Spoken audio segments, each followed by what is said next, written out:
Stairs. All right, I have 5 people. There are 5 people here. There are 2 in, where is it? This camera right here. But they are watching me and they are present. And now it's my turn. As you know me, my name is Tulsa, and today I am here to give you a little lesson on how to preserve flowers. This is something I've done for years, and I have multiple bouquets still displayed within my room through these methods that I've learned through trial and error. It took me a while, I will say.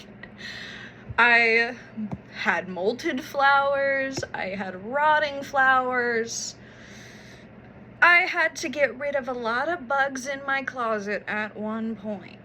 So I'm here to tell you what not to do so you don't end up like me. Flowers have always been something really special to me. Specifically lilies. They were my great-grandmother's favorite. She would always put me in florals with the pearls, very feminine. It was something delicate. She said a lady is always like a lily. I still don't know what she meant by that. Probably just something delicate that she learned through her mother, but it meant a lot to me in my youth. I also personally studied floral language and arrangements, which was something she was also heavily interested in since it was more common within her era. While it's not as common today, the language of flowers is still beautiful and a very subtle one if you're careful. While a white lily, her favorite, could be seen as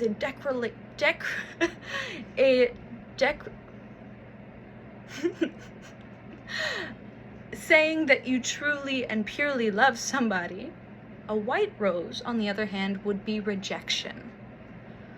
But on to the more important part, the preservation of floral arrangements.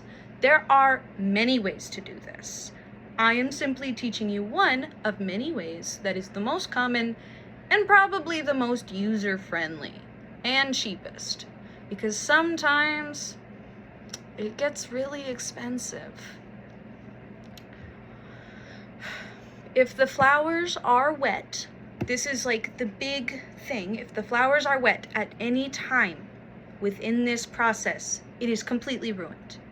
I apologize, but your flowers will be completely ruined if they get wet at all.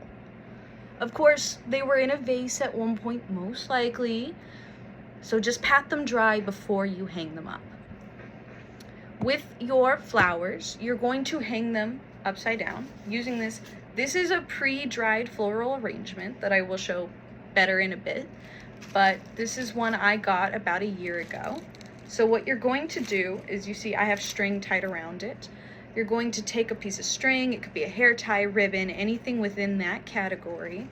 And I always use a coat hanger because it goes in my closet, but it doesn't have to be. And you're going to tie that string around the floral arrangement really tight. They're going to shrink, so it needs to be tight or they will fall down. And that's the last thing we need, is these beautiful flowers getting crushed. So you're going to tie that string around your rod or hanger, anything that you're using to prop them up properly. And they have to be up by the stem. If they are laying sideways or by the flowers, they will not dry properly, and you will have rot in your closet or pantry, wherever you put them. So after that, the most important thing is location. This is because these flowers have to stay dry. And on top of that, they need someplace warm, and they need a place with minimal sunlight, which is why I picked my closet. There's no windows in there. The sunlight can damage the petals and take away that beautiful color that you're wanting to keep.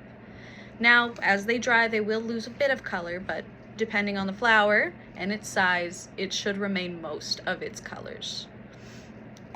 Christina Lu King, which I quoted, or I put within my Works Cited, actually has a beautiful article going more into depth about this. And she teaches us a little bit more about why it's important to keep these flowers dry in what could happen. You can also use a pantry, a storage closet. I use my personal closet because I know no one's going in there and messing with them. You're going to leave them there. Don't touch them. They don't need water. They just need to stay there in its dry environment, hanging properly, from anywhere for a week to 2. And this is something I've done several times, and I trust the process. These are roses that I got over a year ago. They were a very dark maroon, so they've dulled down to a bit of a brown over time, but they're still very beautiful. They hang in my room, and it's very nice to have that memento from a time and a memory that means really important to me. And I'm really glad that I got to share that with you. Bye!